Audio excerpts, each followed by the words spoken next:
Hello and welcome to the Ourlads Gambling Show. I'm your host, Ryan McKee, and I am joined as always by our Duke of Depth Charts, Tucker Moss, who put on an Iowa hat. Wow, there you go.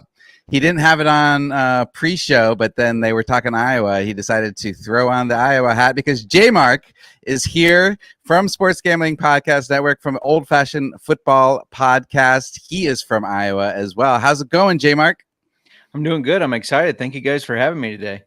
Yeah, thanks for being on the show. Yeah, we're excited to dive in and talk about some NFL futures. We're going to talk about some Stage of Elimination bets that are available on DraftKings. We're going to talk division winners, QB milestones, and rookie leaders. And we're just going to start off by, I'm going to pull up the odds.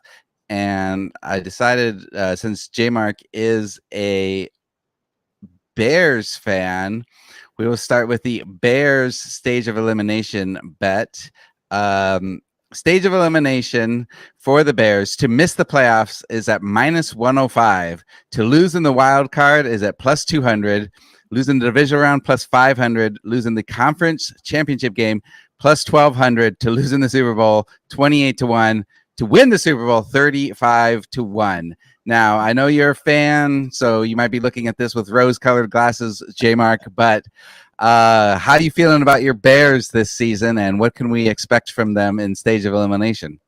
Well, obviously win the Super Bowl. No, I'm just kidding. I'll be completely honest. I wanted the Bears to keep Fields, to use that number 1 draft pick to get Marvin Harrison, maybe beef up the offensive line.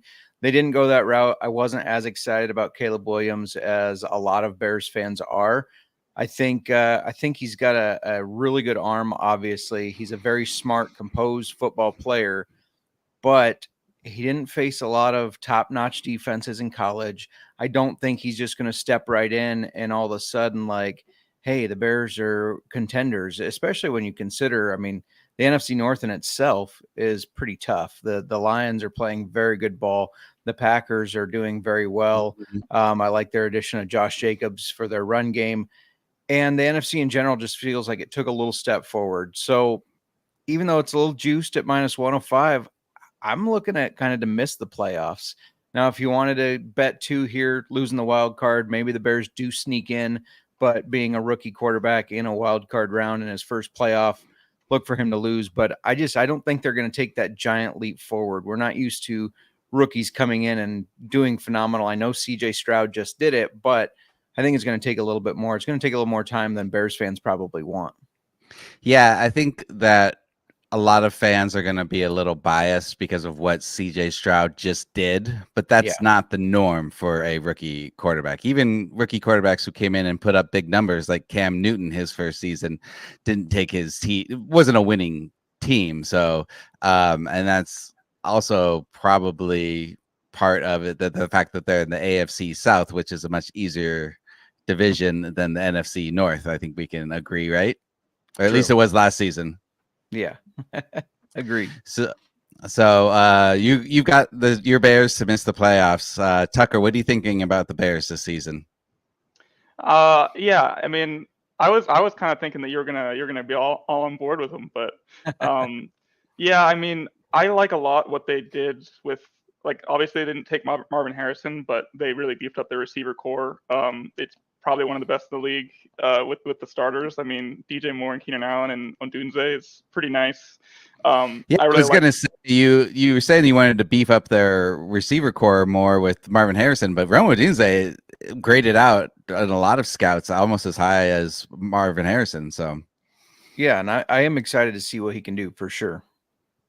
Yeah, and my main concern, like, I feel like the interior of the line's a little, like, shaky. I mean, Tevin Jenkins is really good, obviously, but besides that, it's kind of the big. They got to prove the center spot and the right guard spot with Nate Davis and Ryan Bates. And then they added DeAndre Swift to the running back room, which is probably going to be a committee, I'd assume. I like Rashawn Johnson a lot. I think they have good promise, but I don't know if I'm sold on the playoffs just yet for this year. But it's because it's not that often that we see a rookie quarterback come in and then immediately turn around like they did with the Texans last year. I don't think it's kind of not fair to expect that type of huge turnaround. I mean, so I'm gonna side with you guys here and say miss the playoffs. Yeah, I'm with you. I think we're all on board with miss the playoffs at minus 105. I don't think that's a lot of juice to throw down on a rookie quarterback to miss the playoffs, especially in a tough division. J Mark, did you have any other bets that you liked that you saw in this stage of elimination? Anything that really spoke to you? We can go to next. If you're familiar with the Sports Gambling Podcast Network, you know that they love, especially Sean and Ryan, love to hate on the Cowboys. Oh yeah, to lose in the wild card round at 2-1. I mean, it just seems like the Cowboys are always a team that is pretty decent, and then they choke. And I actually think they have a worse team this year. I think it's a downgraded offensive line, downgraded running back room. I think, you got CD, Dak, and Micah Parsons all wanting contracts. That's kind of adding some drama. I love taking them to lose in the wild card round. Maybe that's a little partial company bias here, but they're pretty I love that for making the playoffs and then missing, Yeah. Did they lose in the wild card round last year?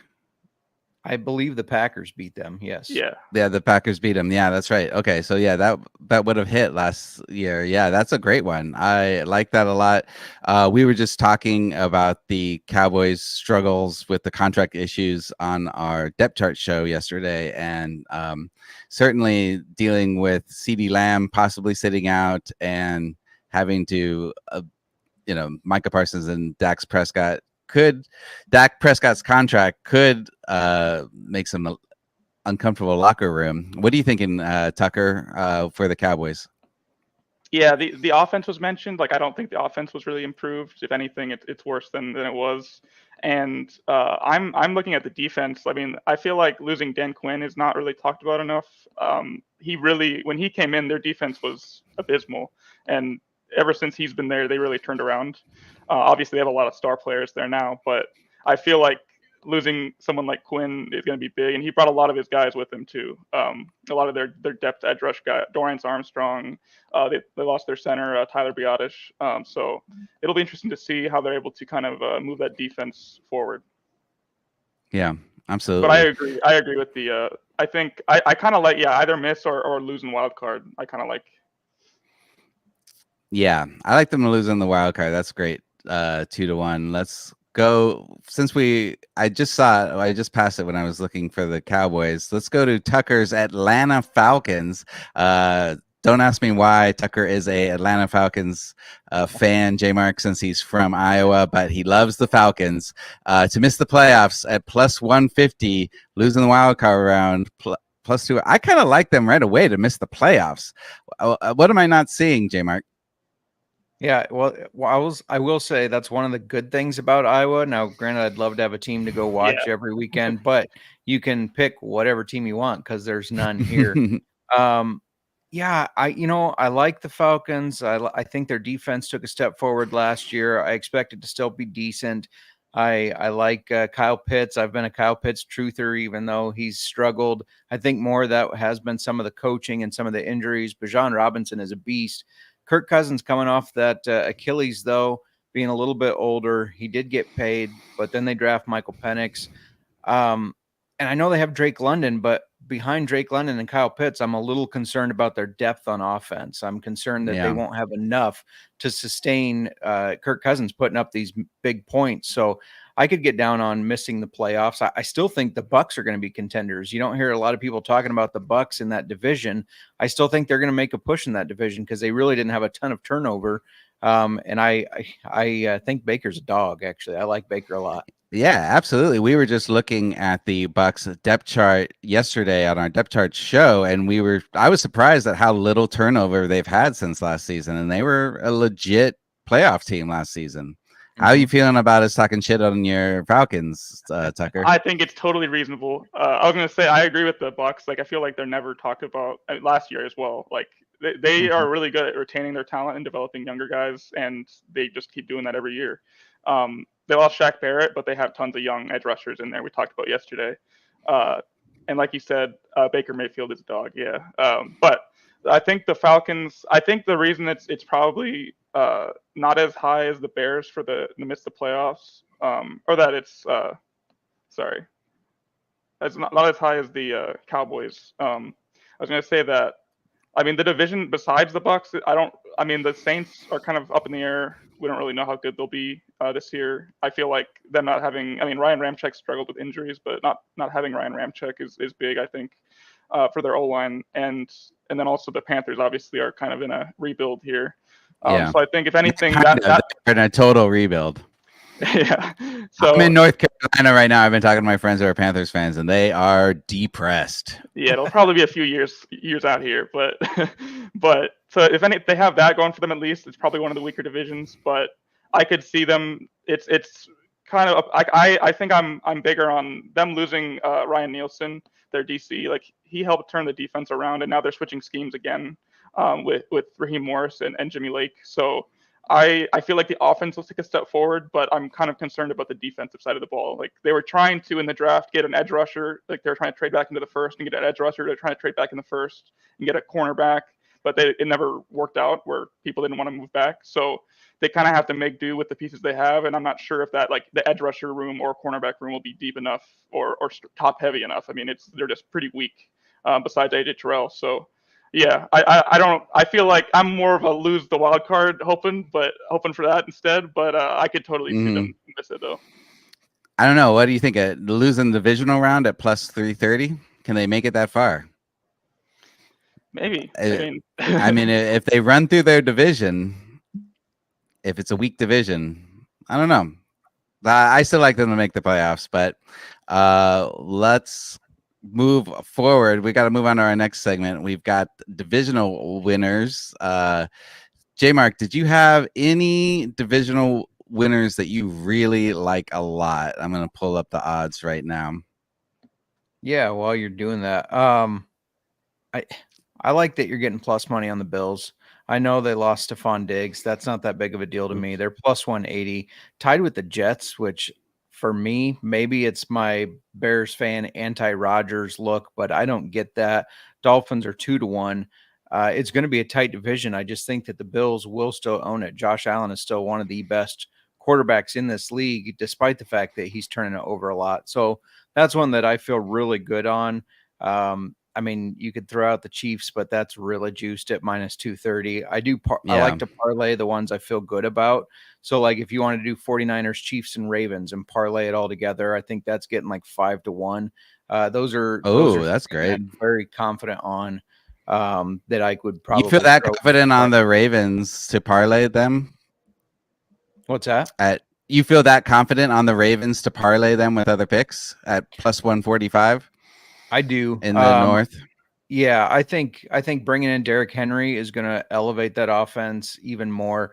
Nothing against J.K. Dobbins and Gus Edwards and everybody else as people got injured that got in the backfield there, but Henry is, even though he's getting older, about to be 30, I believe, he's a beast, and I think that's going to, RPOs and everything is just going to really open them up. And then I feel like they continue to just get better on defense, and they were already really good on defense.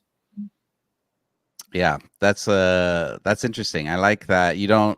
How you feeling about the Bengals? You feel like the Bengals could be a spoiler, or are you willing to take a chance at injuries happening to the quarterback again or something like that? That's my biggest concern with the Bengals. Aside from Jamar Chase obviously wanting a contract, not competing in training camp right now, but just the injury history of Joe Burrow. The last 3 years, he's had something going on. So I struggle to have a lot of faith in them. And then we all saw him show up with his bleached hair. I mean, he lost some of his swag, and so I got to downgrade him a little bit. Did he lose? Did he lose some of the swag, or did he gain some swag with that haircut? I don't know. According to my wife, he lost some swag, so I'll go with her. I know on Sleeper they changed his picture to Eminem. It's pretty great. Yeah. Oh, they did. I didn't miss that.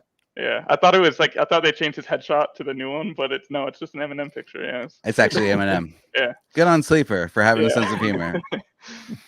But yeah, I agree with that too. I was going to mention Burrow. The injury stuff is the main concern, and I feel like it's the Ravens should clearly be the favorites there. I mean, I think that the Browns are somewhat threatening because of their defense, but Yeah, I mean, the Ravens should theoretically just be better than last year. They had tons of injuries last year as well, and they still were very good. So I like that. I like the Ravens. Yeah. All right. I like the Ravens there too. I do make a lot of sense. Joe Burrow, not wanting to bet on him to stay healthy all season. Okay, so a parlay of the Ravens to win the AFC North, the 49ers to win the NFC West. And what was the last one you said you had on the parlay? The Chiefs? The Bills and the or Chiefs. Chiefs? Yeah. Chiefs. But you like the Bills. You like that Bills to win the AFC East at plus 180? Yep, I do like that one. And if you want a little juicier one, we just talked about how the South was going to come down to probably between Falcons and Bucks. Bucks are plus 320 right now, or they were last night when I looked. So Bucks are plus 320, yeah. I like that one. Yeah. Yeah, that's the value.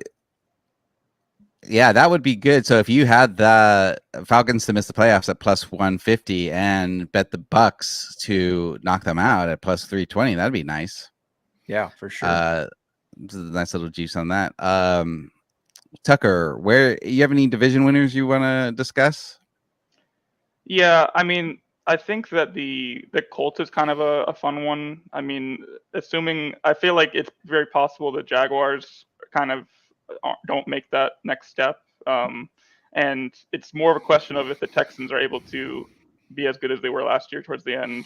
I feel like this is a prime spot for a Texans letdown season after they were so highly regarded last season. Any thoughts on the Texans, J-Mark? Yeah, no, I mean, I love CJ Stroud. I don't think he's going to have a huge quarterback slump, but I do think there's going to be a little natural regression because he came in and was just on fire for most of the season. They added Stephon Diggs. I like how they're building around him, but Stephon Diggs to me is almost a little bit more of a distraction on that offense. So yeah, I could see them just taking a little just natural type regression and taking a little step back. Yeah, I think so too. What makes you like the Colts so much for this bet, Tucker? I mean, just having Anthony Richardson, I mean, is going to be he's the real one of the biggest excitements of the season. I mean, and I want to see how good he is over a sustained amount of time. He showed a lot of promise in the few games that he played. The main question is just health, I think, with him. And then obviously having Jonathan Taylor the whole year too will help, I think, as well. Yeah, absolutely. They're coming in a lot stronger, except their wide receiver room little shaky. I mean, they drafted that was it Adonai Mitchell? Mm-hmm. But then you're going to be relying on second round. Was he a second round or a third round wide receiver to step Downs? up and be? What's that? Josh Downs. Is that who you mean? No, Adonai Mitchell. Oh, Mitchell. Yeah, he was second round. Second round. Yeah, they're going to be relying on him to start with. He's on. You've got him on top of the depth chart, right, Tucker? Yeah, along with Downs, or he'll compete with Alec Pierce. So it could be either one of them starting, but the other one will play, a good amount of snaps as well. I think Pittman's good, and I think Josh Downs is also good. Like I like both of those guys as like the top two. I don't think that they don't have like an elite level guy like a Justin Jefferson or CeeDee Lamb, but you can get it done with kind of a platoon of guys instead. So it just depends on how AD Mitchell does, I think. Every time we talk about the Colts, I seem to like them more than Vegas does. Yeah, I feel like it's kind of weird that they're below the Jaguars. I don't really get that. Yeah, I'm in agreement. What do you think, J-Mark? Do you think Colts should be above the Jaguars? I think they're both close, but I think the Colts have a lot more upside. I think Anthony Richardson's ceiling is better than Trevor Lawrence's. I think Adonai Mitchell that they brought in, I think he's going to be a field stretcher. He's kind of a burner guy. I think he'll do very well. Michael Pittman is a dog. I know he's not necessarily Justin Jefferson, but I still think he's a hell of a player. And then last year, Anthony Richardson gets hurt. They were still kind of in the mix with Gardner Minshew. This year, backup Joe Flacco, I think, can do better in place in that offense than Gardner Minshew did. So if Anthony Richardson gets hurt, I don't think it's like, hey, we're throwing in the towel this season. I think that's a great point. Yeah. I know like in dynasty leagues, people are like, just grab Flacco and you're fine. You don't need, if you have Richardson, just get Flacco and we'll be fine. Yep. Yeah, I don't know. I don't know if I trust Flacco that much again for 2 seasons in a row to do it. But hey, why not? But Ryan, you're he's right. the The elite Colts dragon. were. He's an elite dragon. Yeah. I've heard him. I've heard the elite conversation, but why is he a dragon? Oh, you don't. Oh, that's. I mean, I missed it. you have to look You gotta into explain it now. I don't have the explanation. He's just called the elite dragon. That's. He's just all called I the have. elite dragon. All right. Yeah. All right. I'm out. I'm out on the elite dragon. All right. Anything else on division winners, or should we move on to our next topic? I'm I good. think Yeah, right. Let's move on. So I wanted to talk about QB milestone props. Player to have 4,000 regular season passing yards. You can parlay up to 6 of these, which I think is kind of a fun game to play. Now, last season there were 10 players that had over 4,000 yards, and right now they have only 6 of them have minus odds. Where are you looking first if you wanted to build a parlay of these, J Mark? I mean, you got to start with Mahomes, right? Yeah. He's got the elite arm, and they've added more weapons for him. So that's where I start. I like Stroud a lot. I think, again, a lot of weapons. Tua, I worry a little bit about his health, but I mean, he's got Tyreek Hill and Jalen Waddle. Dak Prescott, not trusting And him. Odell now. Oh yeah, and Odell. True. And Odell. Yeah. Jared Goff. As much as I don't like rooting for Jared Goff, he's done very well for the Lions. He's got Amon-Ra. He's got Laporta. And we're getting the Jameson Williams smoke again. Whether there's truth to it or not, it seems like it's there every year. But I guess kind of just on the left, those top 3 guys, Mahomes, Stroud, and Goff, that's my starting point. And then you can get kind of creative and throw some other people in and some different parlays that can make it fun. Yeah, I kind of like Brock Purdy at plus 110. Yeah, I think he was. What am I missing there? I think he was just over 4,300 yards last year. Right. We kind of talked about him last night on Old Fashioned Football because we were doing the top quarterbacks. And my co-host, who is my wife, very big Brock Purdy fan, and I brought up my concerns just to kind of go against it of Ayuk wants a new contract or he wants out. I'm not sure he's going to get his contract. Debo's a little bit older and kind of injury prone. Kittle's a little bit older and injury prone, and they love to run the football. Now they love to pass it to Christian McCaffrey too. So for Purdy, I'm kind of right on the fence of that 4,000. I don't think he gets to where he was last year, but that doesn't necessarily mean he can't exceed 4,000 yards. Yeah. What about Trevor Lawrence at plus 160? He threw just over 4,000 yards last season and was kind of a down season for him. I mean, a lot of people were disappointed in how, at least the guys who picked him up in fantasy football. What are your thoughts on T-Law? I like what they've done with the offense. I'm a big Brian Thomas fan, so bringing him in, I think, is going to do really well for Lawrence. They still have Christian Kirk and Evan Engram. Travis Etienne is good catching it out of the backfield. I like that play, especially when you're getting plus money. I feel like I'm confident not even having to parlay that in something, and I can just get my plus money. Yeah, I like that too. Tucker, where do your eye go on this 4,000 yard season? Yeah, I'm feeling like. Do you have what Jalen Hurts had last year? I don't know. I feel like he's hit it, right? Yeah, Jalen Hurts had 38-58. 38-58. Okay, I see. So he He's missed kind it of by on just edge, a little yeah. bit. Well, I'm kind of intrigued by like guys like I understand why they're lower. Guys like Josh Allen and Herbert, like obviously they're lower because their receiver cores are both just lost their top 2 guys. Mm-hmm. But I think those guys are both just so talented. I mean, I feel like their rookies will get fed the ball and somebody will emerge. I like Josh Allen and Herbert personally, just because. Yeah, I kind of like Herbert to bounce back this season at plus 300. There's obviously the injury concerns with him as well, though. Yeah, I know both offenses are going to focus on the run game more, but I don't think that's necessarily a bad thing for the pass game. That can definitely work in tandem and help both aspects. So, yeah, it just depends how many attempts they have, essentially. But I think they're both super talented. Yeah. Speaking of that dog, Baker Mayfield, he had over 4,000 yards last season, 4,044. He's at plus 300 as well. Do we like that?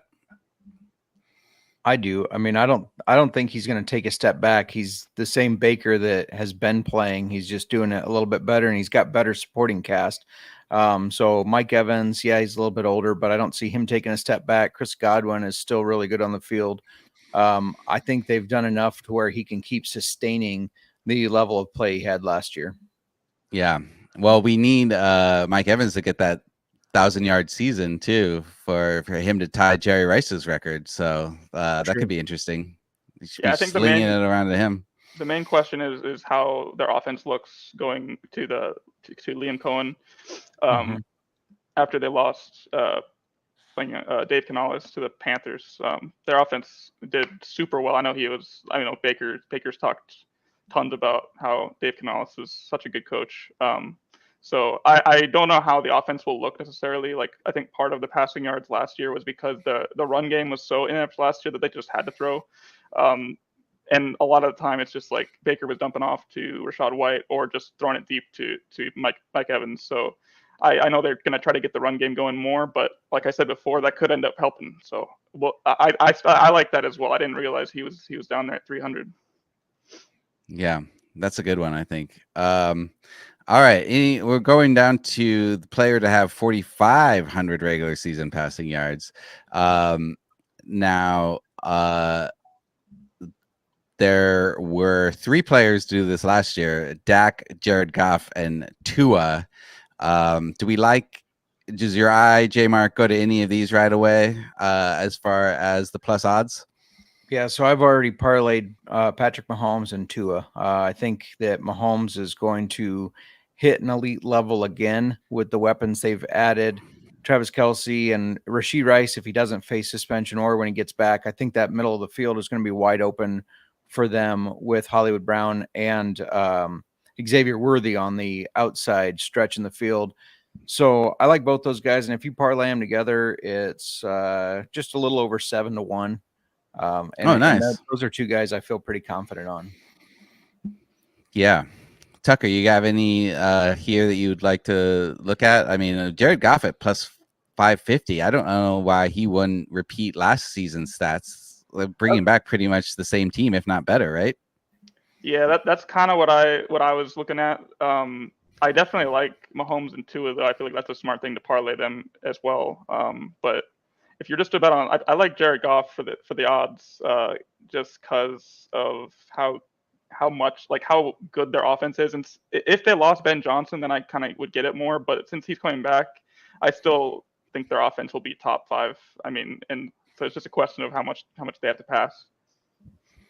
All right. Well, those are fun. Let's move on to our final segment. I wanted to get since J-Mark is a Bears fan, wanted to get his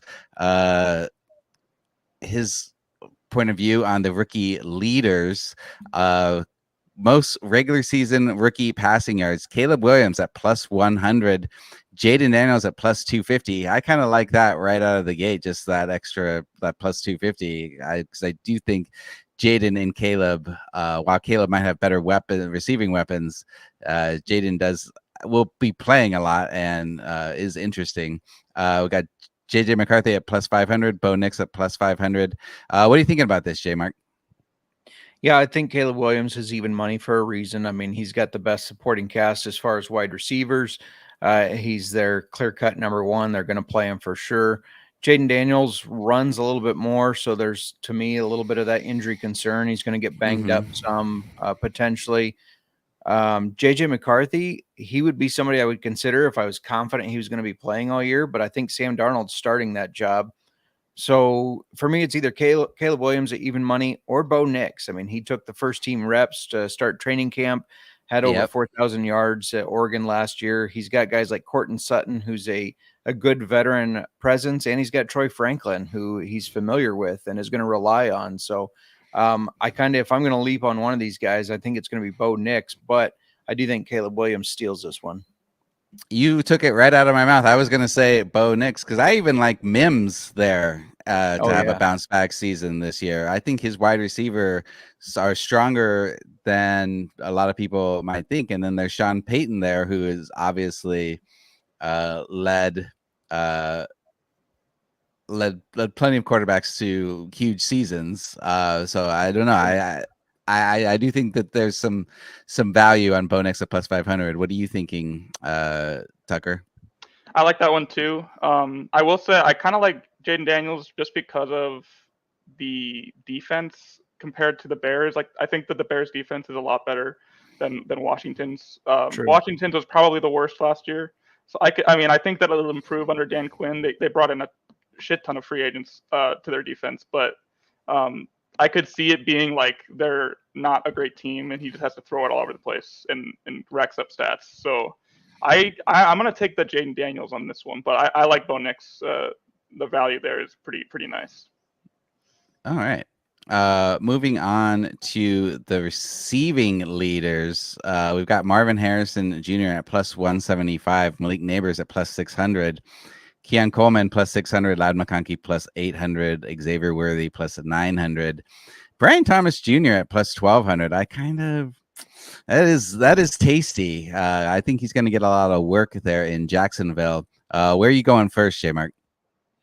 Yeah, you pointed out Brian Thomas. That's my favorite play here. It's 12-1. So obviously the books don't think he's going to be as much in the mix as these first handful of guys, but this is a guy with a lot of talent. He had over 1,100 yards last year in college, and I think he's going to surprise people with just how good he is in the NFL. Absolutely. I don't like Keon Coleman at plus 600. I just don't think he's going to start right away. I don't know. I know that they don't have much at wide receiver in Buffalo, but just kind of what's come out of camp so far, there's been some buzz that he's just not quite mature enough, maybe not quite ready enough. So I'm staying away from that. Any thoughts on that, Tucker? Yeah, I mean, I feel like he's a little like I mean, when there's guys like Brian Thomas at plus 1,200, Xavier Worthy at plus 900. I like Loud McConkey a lot, and I think that they don't have much there at the Chargers. So if he can really break out there, have a good connection with Herbert, I kind of like him. I feel like Coleman's a little bit high. Like to be tied with Neighbors, I don't know. Yeah, I do feel like that's a little high. What about Ricky Pearsall at 20-1 for the 49ers? Like, what if Ayuk ends up getting traded and Debo gets hurt or something like that? Is there a chance that Shanahan offense like lifts up Pearsall? I mean, I think so, but it's the question of what are the odds of both of those things happening, and they still are going to use Jawan Jennings a good amount. They also got Jacob Cowing in the fourth, and then obviously they run tight ends a lot and have McCaffrey, so it's going to be tough just given how many like talented receivers there are in this class, and the situation just isn't ideal for him. But that being said, if tomorrow Ayuk gets traded, Debo gets hurt, then for sure I'd hammer it quick before it changes. Yeah. Good call. Any other ones you like, J Mark, here? I think Marvin Harrison's going to be the obvious one that people run to, but I'm not a huge Kyler backer, and I feel like they don't have a ton. So I think defenses are going to be able to really focus on him. Is he still going to get his yards? Yeah. But do I like his odds of leading the league when it's only plus 175? I don't. We could look at Troy Franklin. I mean, he's got really good odds. Just talked about how Bo Nix could lead the rookies in passing. And if he does that, I think Troy Franklin's going to be a big part of that. So that's kind of, if you want to take a stab on somebody, I do like that one. I like that one too. All right. Well, thank you guys for joining us. Thanks for watching, all the people out there on YouTube. And if you're listening to this on podcast, please make sure to like, subscribe, and leave us a review. It really does help. Give us 5 stars if you're feeling lovely. J Mark, you're going to be joining us on Monday again, right, for our fantasy football, Ourlads Fantasy Football Show, which will be great. We'll see you on Monday at 12 p.m. Pacific time. And the Ourlads Gambling Show will be back next Friday, same time, same channel. J Mark, where can people find you? Yeah, you can find me on X or Twitter, whatever you want to call it, at JMarkFootball. Find me at the Sports Gambling Podcast Network, and then my podcast, Old Fashioned Football, drinking whiskey and talking fantasy football and arguing with my co-host, which is my wife. That's the life right there. Right? Yeah. That is the life. Tucker, what do you want to promote? Check out the depth charts. Check out the depth charts. Yeah, Tucker doesn't have a social media presence, so I like to give him crap about it. But you can find me on Twitter at the Ryan McKee. Thanks so much, and we will see you guys next week.